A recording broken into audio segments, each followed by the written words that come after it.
नाही नाही 10 मिनिटातच आलो तरी पण एवढे कसं काय जमलं असं म्हणाला. म्हणजे साप फार वेळ झाला काय येऊन? जास्त वेळ झाला काय? खरं तर माझ्या बहिणीचं घर इथं आहे, गणेश कॉलनी संभाजीनगर एरिया येते. झाडी वाढलेली दिसाले, भर गल्ली लक्षात घ्या. पण कधी कधी इकडे सगळे सापच राहत होते असणार. रात्रीचे 9 वाजता आहेत आणि रात्रीच्या वेळेला आणि दिवसाही फिरणारा साप इथं आला लक्षात घ्या. खरं तर माहिती होणार नाही आणि आम्हाला आश्चर्य वाटतं की एवढे मोठे साप अजून पण आहेत. कारण माणसामध्ये आता साप राहण्याची जागा फार कमी होत चाललेली आहे आणि त्या दृष्टिकोनानं बघावं लागतं आहे. पण आजूबाजूला जे आहेत साप राहतात लक्षात घ्या.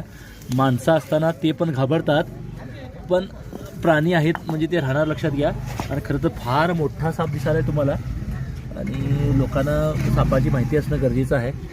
आणि डिझाईन बघून, रचना बघून हळूहळू सापांना ओळखता येतं आहे. आणि हा रात्री दिवसा फिरणारा आणि आपल्या आजूबाजूला नॉर्मल म्हणजे अगदी शहरातसुद्धा आढळणारा साप लक्षात घ्या. आणि हा फार धाडसी म्हणावं लागेल, कारण हा साप शक्यतो जागा बदलत नाही.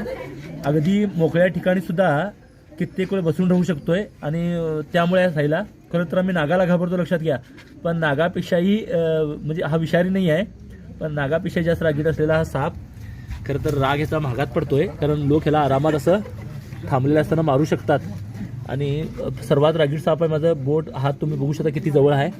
तसे ते चावत नाही, ते माझा नेहमी सांगण्याचा प्रयत्न असतोय. हेही आपल्याला घाबरतात, आपल्या अंगाराला तो विचार करतात.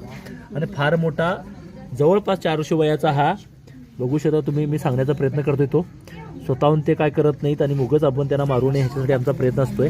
आणि कशा प्रकारे मी ह्याला पकडतोय बघू शकता. आपल्या देशातला सर्वात रागीट वेरुळा अर्थात चेकर्ड किलबॅक लक्षात घ्या.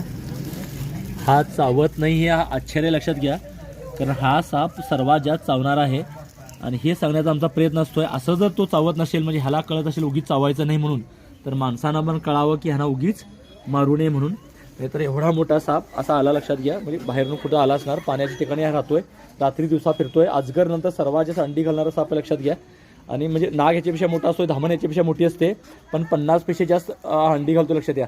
शेपटीला त्याच्या जखम झालेत, त्याच्या जीवनात पण खास खळगे असे बरंच त्यानं सहन केलेले असावेत, त्यामुळे हा असा दिसतोय. आणि साधारण 5 वर्ष वयाचा वेरुळा म्हणजे चेकर्ड किलबॅक जातीचा हा बिनविषारी पण सर्वात रागीट साप आहे. धन्यवाद.